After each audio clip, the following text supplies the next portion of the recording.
నారాయణపేట జిల్లా టీయూసీఐ జిల్లా మహాసభలు జూన్ 15-16 తేదీల్లో నారాయణపేట జిల్లా కేంద్రంలో జరిగే ప్రథమ మహాసభలు నిర్వహించడం జరుగుతోంది. ఈ మహాసభలకు ఆటో కార్మికులు, గ్రామ panchayat, mission Bhagiratha, rice mill, Anganwadi, Asha, మధ్యాహ్న భోజనం, రైస్ మిల్ వర్కర్స్, భవన నిర్మాణ కార్మికులు అధిక సంఖ్యలో పాల్గొని ఈ మహాసభలను విజయవంతం చేయాలని నారాయణపేట కేంద్రం ఇంటిగ్రేటెడ్ మార్కెట్ యార్డ్ లో పోస్టర్స్ ఆవిష్కరణ చేయడం జరిగింది. ఈ సందర్భంగా మహాసభల ఆహ్వాన సంఘం అధ్యక్షులు ఎం కాళేశ్వర్, టీయూసీఐ జిల్లా మహాసభల కార్యదర్శి బి నరసింహులు, టీయూసీఐ జిల్లా నాయకులు కాశీనాథ్ మాట్లాడుతూ కార్మికులను కట్టు బానిసలుగా మార్చే 4 లేబర్ కోడ్స్ ను వెంటనే రద్దు చేయాలని, కార్మికులకు కనీస వేతనం 26,000 ఇవ్వాలని, కార్మికులకు పీఎఫ్, ఈఎస్ఐ ఇన్సూరెన్స్ సౌకర్యం కల్పించాలని, ఆటో కార్మికులకు సంక్షేమ బోర్డు కూడా ఏర్పాటు చేయాలని డిమాండ్ చేశారు. నరేంద్ర మోడీ అధికారంలోకి వచ్చిన తర్వాత ప్రభుత్వ రంగ సంస్థలు కారు చౌకగా అమ్మడం జరుగుతోంది. కార్మిక హక్కులను కాలరాయడం జరుగుతోందని అన్నారు. కార్మిక హక్కులు మనకు దక్కాలంటే నిత్యం పోరాటం చేయాలని పిలుపునిచ్చారు. ట్రాఫిక్ పోలీస్ అయినా కానీ ఏమైనా కానీ వాళ్ళు దానికి చివరి వరకు తీసుకుని వెళ్ళి దానికి ఏమైనా మాట్లాడి మనకు సహకారం ఇవ్వగలుగుతారు. ఇప్పుడు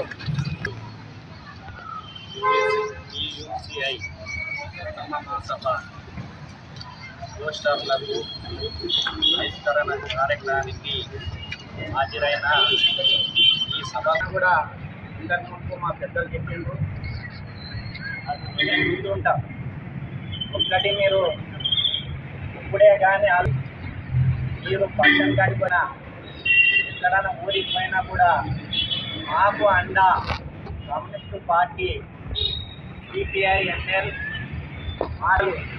మా ఎంత ఉంటాయి, మేము ధైర్యంగా ఉంటాం అనేది ఆలోచన. మనమంతా ఒక విషయం పైన సంఘాలు చూసినాము. మనకన్నగా మన గతంలో ఐఎఫ్టీ ఉండే దాన్ని జాతీయ ట్రేడ్స్ యూనియన్ భాగంగా టీయూసీఐలో కలపడం జరిగింది.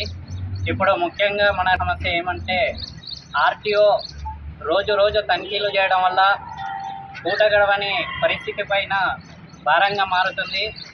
ఈ సమస్య గురించి నిన్న గ్రూప్లో చర్చలు చేసుకున్నాము. అదేవిధంగా ఇప్పుడు టీయూసీఐ ప్రథమ మహాసభ జరుగుతుంది 15-16 తారీఖున.